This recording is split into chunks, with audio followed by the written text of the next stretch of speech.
સૌ બોલશો તો જય ઘોષ કરીએ, જેના ઉપર આપણે નભીએ છીએ, જેના ઉપર હરીએ ફરીએ છીએ, જે માતા સમાન છે એવી માતાનો બોલો ભારત માતા કી, જેના થકી આપણે સંસ્કાર અને સંસ્કૃતિનો વહન કરીએ છીએ અને જે સંસ્કારો આપણે ગુરુ મહારાજે આપ્યા છે એમનો જય ઘોષ કરશું. બોલો રાજેશ્વર ગુરુ મહારાજ કી. જેના આપણે સંતાનો છીએ એવી માતાનો આપણે જય ઘોષ કરશું. બોલો અર્બુદા માત કી. આજે ચાંગડા ગામની પુણ્ય ભૂમિ ઉપર ત્રિવેણી સંગમ સમાન કાર્યક્રમ આપણા ગુરુવર રાજેશ્વર ગુરુ મહારાજનો જન્મ દિવસ, આપણા સનાતન ધર્મના આરાધ્ય દેવ ભગવાન શ્રી રામનો જન્મ દિવસ અને ભારત માતાના સપૂત, ચોંગડાના સપૂત ભાઈ શ્રી કાનાભાઈ ધોણિયા મા ભૂમિની પોતાની યુવાન કાળમાં 20 વર્ષ સેવા કરીને આજે સેવા નિવૃત્ત થઈને તમારી વચ્ચે બેઠા છે. હમણાં સૌએ સ્વાગત કર્યું એવા ભાઈ શ્રીનો અભિવાદન કાર્યક્રમ, આ ત્રિવેણી સંગમ કાર્યક્રમમાં આપણી વચ્ચે આજના કાર્યક્રમમાં ઉપસ્થિત આપણા પૂર્વ મંત્રી, આપણી સમાજના વડીલ આદરણીય શ્રી અર્જુનભાઈ પટેલ સાહેબ, આપણા જિલ્લા પંચાયતના ત્રણેય સભ્ય ભાઈ શ્રી ગોવિંદલાલજી, ભાઈ શ્રી મદનલાલજી, ભાઈ શ્રી ભીખાભાઈ, આ સેવા મંડળના ટ્રસ્ટીના પ્રમુખ ભાઈ શ્રી પ્રભુજી, તમામ ટ્રસ્ટીઓ, તમામ યુવા મંડળના સભ્યશ્રીઓ, મંચસ્થ બધાના નામ લઈ શકું એવા આગેવાન, કાલ રાતથી આજ અત્યાર સુધી આપણે ગાયન કલાકાર તરીકે આપણે ભજન અને મસ્ત કાર્યક્રમ ડાયરાનો આપ્યો છે એવા ભાઈ શ્રી જયરામભાઈ વૈષ્ણવ અને એમની ટીમ, સૌ ધર્મપ્રેમી સમાજના વડીલો, યુવાનો અને માતૃશક્તિ. આજનો દિવસ 143 વર્ષ પહેલા એના થઈને આજ દાડા સુધી સમાજની પ્રગતિનો, ઉત્થાનનો જે સમય રહ્યો છે અને એ કોના થકી રહ્યો છે, એ એવા ગુરુ થકી રહ્યો છે જેમને આપણે સંસ્કૃતિ, સંસ્કાર અને જીવવાનો રાહ અને રસ્તો બતાવ્યો છે. વડીલો 143-150 વર્ષ પહેલા આપણું જીવન કેવું હશે એ તમે આજે કલ્પના કરો કે વડીલો પાસેથી સાંભળો તો તમને નવાઈ લાગે, તમને ધ્રુજારી આવી જાય એવો સમય. તમારી પાસે 2 બળદ હોય, તમારી પાસે ઘિયાળો હોય, પતિ પત્ની હોય અને એક ઓડકો હોય અને એ લઈને તમે ફરતા રહો. 5-25 વર્ષ એક જગ્યાએ ખેતી કરો, 5-25 વર્ષ જઈને બીજી જગ્યાએ ખેતી કરો. એવો સમાનો, એવો જમાનો અને એવો સમય હતો. અને એ સમયે આપણા પરમ ગુરુ જે રાજેશ્વર ભગવાનનો, જે વિષ્ણુનો અવતાર કહેવાય, એમનો જન્મ થયો અને આપણે એક દિશા અને દશા આપી, સંસ્કૃતિ અને સંસ્કાર આપ્યા, ઉપદેશો આપ્યા અને એના થકી આજે 150 વર્ષે આપણે ક્યાંના ક્યાં પહોંચી ગયા છીએ એ આપ સૌ જાણો છો.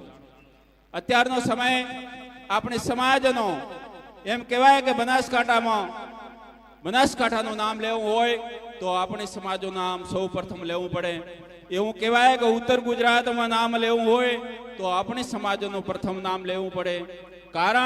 કારણ કે આપણે પરિશ્રમ કરવા વાળી સમાજ છીએ, મહેનત કરવા વાળી સમાજ છીએ અને પાટું મેલીને પાણી કાઢી અને આ ભારત માતા માટે કંઈક ને કંઈક આપવા માટે જન્મેલી આ સમાજ છે. અને એ સમાજને કોઈ સાચી દિશા બતાવી હોય તો આપણા ગુરુવર ભગવાન શ્રી રાજેશ્વર ગુરુ મહારાજે બતાવી હતી. અને એમનો આજે જન્મ દિવસ છે. એ જન્મ દિવસે આપણે આપણા ગુરુ મહારાજના ચરણોમાં કોટી કોટી વંદન કરીએ છીએ. અને એમના જીવન થકી, એમના કામ થકી, એમના ઉપદેશ થકી આપણને જે કંઈ મળ્યું છે, જે કંઈ પાથું પીરસવામાં આવ્યું છે, આપણે કંઈક જાણીએ છીએ, નથી જાણતા તો જાણવાનો પ્રયત્ન કરો.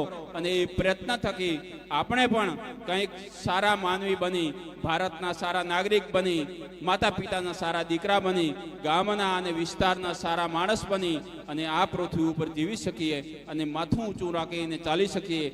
અને તમારા થકી તમારી પાછળ તમારા વડીલો, તમારા કુટુંબ, તમારો સમાજ, તમારો વિસ્તાર, તમારો દેશ પણ કંઈક ગર્વ કરી શકે એવું કંઈક કાર્ય કરીએ એવી પણ આજના સમયની જરૂરિયાત છે. મિત્રો, ઘણી બધી પ્રગતિ કરી છે, ઘણી બધી કરવાની છે. અભી તો માપી એ મુઠ્ઠી પર જમીન, સારા આસમાન બાકી હે. ઘણું બધું કર્યું છે, ઘણું બધું કરવાનું બાકી છે. ઘણી બધી આપણી ખૂમીઓ છે, ઘણી બધી આપણી ખૂબીઓ છે અને ખૂબીઓ થકી આપણે પ્રગતિ કરી અને આવનારા સમયને આપણે સંવારીએ, આપણા માટે સંવારીએ, આપણા વિસ્તાર માટે, આપણા દેશ માટે સંવારીએ અને એના થકી આપણે કંઈક ને કંઈક કરીને આ જીવનમાં જઈએ એવા ગુરુ મહારાજનું આદર્શોનું આપણે પાલન કરીએ એવી સમયની માંગ છે. મિત્રો, અત્યારે જે જ્ઞાનનો સદી છે, 21મી સદી કહેવાય જ્ઞાનની. અને જ્ઞાન ક્યાંથી મળે? જ્ઞાન અનુભવથી મળે, જ્ઞાન શિક્ષણથી મળે, જ્ઞાન સમજવાથી મળે, જ્ઞાન વાંચવાથી મળે. જ્ઞાન 5 જણા પાસે, સારા માણસો પાસે બેસીએ તો જ્ઞાન મળે અને એ જ્ઞાન લેવું જરૂરી છે. એવું કહેવાય છે કે જે એની આજુબાજુવાળા 5 માણસો બેઠા હોય અને એની વચ્ચે આપણે રહેતા હોઈએ, એની જાતા દિવસે આપણે પ્રતિકૃતિ બની જઈએ છીએ. 5 માણસો હોય અને 5 માણસોને કાયમનો આપણો જે સંગાત હોય એના જેવા જ આપણે થઈ શકીએ છીએ. માટે આપણી જે બેઠક છે એ સારી રાખીએ અને એના થકી જ્ઞાનનું વર્જન કરીએ અને જ્ઞાન થકી આપણે આગળ વધી અને જીવન જીવીએ એવી પણ સમયની માંગ છે. મિત્રો, જ્ઞાનની સાથે સાથે પરિશ્રમ, કેળવણી, સ્કિલ ડેવલપમેન્ટ એ બધી પણ જરૂરિયાત છે. આપણે જે કંઈ ભોગવી ચૂક્યા છીએ, આપણે કંઈ મેળવી ચૂક્યા છીએ એ 50-60 વર્ષના અંતે પણ અત્યારે આપણા બાળકો જે પાપા પગલી ભરે છે એમને પણ આપણે પાથામાં કંઈક સંસ્કાર અને સંસ્કૃતિ આપીએ, એમને મહેનત કરવાનું આપણે વિઝન આપીએ, એમને ભવિષ્ય માટે કંઈક કરી શકે એના માટે આપણે ગોલ આપીએ, એમને દ્રષ્ટિ આપીએ. અને એ સમયની માંગ છે. એ બાળક ગુજરાતી માધ્યમમાં ભણતું હોય, ઇંગ્લિશ ભણતું હોય, હિન્દી ભણતું હોય, કોઈ પણ માધ્યમમાં ભણતું હોય, પણ એની રસ અને રુચિ પ્રમાણે એમને આપણે આગળ વધવા દઈએ. દરેક બાળક ડૉક્ટર નહીં બની શકે, દરેક બાળક ડૉક્ટર, એન્જિનિયર નહીં બની શકે, પણ એ બાળક એ અલગ દુનિયા હોય છે અને એ કંઈક ને કંઈક બની શકશે, કંઈક ને કંઈક બનશે અને ભારતનો શ્રેષ્ઠ નાગરિક તો બની જ શકશે.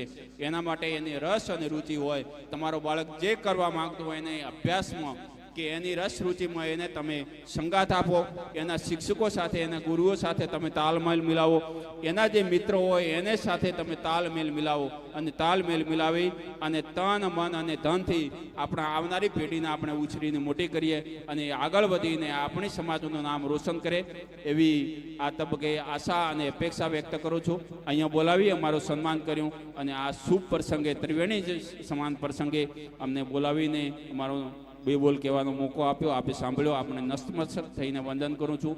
ફરીથી આ રાજારામ ટ્રસ્ટ ખૂબ સારી પ્રગતિ કરે છે. અહીંયા આપણે ઘણી બધી સંસ્થાઓ આવેલી છે. જગવાડામાં પણ રાજા રામ સેવા ટ્રસ્ટ આવેલું છે, અહીંયા ચાંગડામાં પણ છે, મેસરામાં પણ છે.